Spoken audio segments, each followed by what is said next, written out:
আজকের রেসিপি হাঁসের ডিমের ডাব মালাই রোস্ট।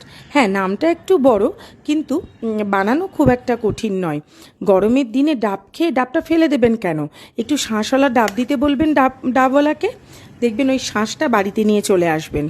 চিকেন, ডিম, যে কোনো রান্নায়, এমনকি পনিরেও দিলে কিন্তু তার স্বাদটা দারুণ বেড়ে যাবে। এখানে আমি ডাব থেকে শাঁসটা বের করে নিচ্ছি, মানে মালাইটা বের করে নিচ্ছি। তারপর আমি বাদবাকি রান্নাটা করব।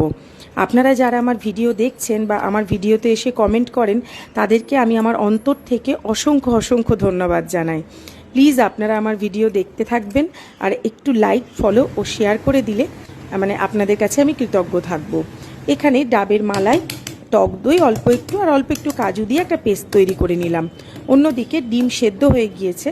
পোলট্রির ডিম আর হাঁসের ডিমের পার্থক্য আমার নতুন করে কাউকে বোঝাতে হবে না, সবাই জানেন যে হাঁসের ডিমের খোলাটা কিন্তু একটু শক্ত হয়। তাই আস্তে আস্তে করে হাঁসের ডিমের খোসাটা ছাড়িয়ে নেব।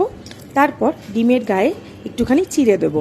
ছুরি দিয়ে ডিমের গাটা একটু চিড়ে দিলে কি হয়, ডিমের মধ্যেও কিন্তু মশলাটা বা নুন মশলাটা একটুখানি ঢুকতে পারে।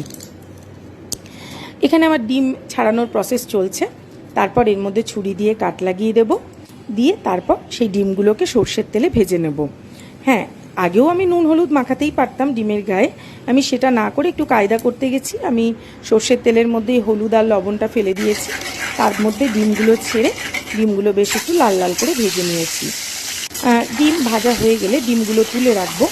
তারপর এর মধ্যে দিয়ে দেবো গোটা গরম মশলা, মানে দারচিনি, ছোটো এলাচ, লবঙ্গ, এটা দিলেই হবে। এখানে আমি দিয়ে দিচ্ছি দারচিনি, ছোটো এলাচ, লবঙ্গ। এখানে আমি দুটো পেঁয়াজ বেটে নিয়েছি, দিয়ে দিচ্ছি আদা রসুন বাটা, দিয়ে দিচ্ছি ধনে জিরে গুঁড়ো, শুকনো লঙ্কার গুঁড়ো, হলুদ গুঁড়ো। আর যে বেসিক মানে যে মশলাটার জন্য এই রান্নাটায় এত স্বাদ হবে, সেটা হচ্ছে ডাবের মালাই, কাজু আর দইয়ের যে পেস্টটা, সেটা এর মধ্যে দিলাম। দিয়ে দিচ্ছি গরম জল, গ্রেভি ফুটে উঠলে দিয়ে দিচ্ছি স্বাদ অনুসারে লবণ। তারপর দিয়ে দিচ্ছি ভেজে রাখা হাঁসের ডিমগুলো। নামানোর আগে দিয়ে দেবো একটুখানি কাঁচা লঙ্কা, চেরা কাঁচা লঙ্কা, একটু ঘি আর একটু গরম মশলা। গরম ভাতে আর কিচ্ছু লাগবে না, এই রান্নাটা দিয়েই কিন্তু গোটা ভাতটা খাওয়া হয়ে যাবে। কেমন লাগলো আমার রান্নাটা অবশ্যই কমেন্টে জানাবেন। ভালো থাকবেন।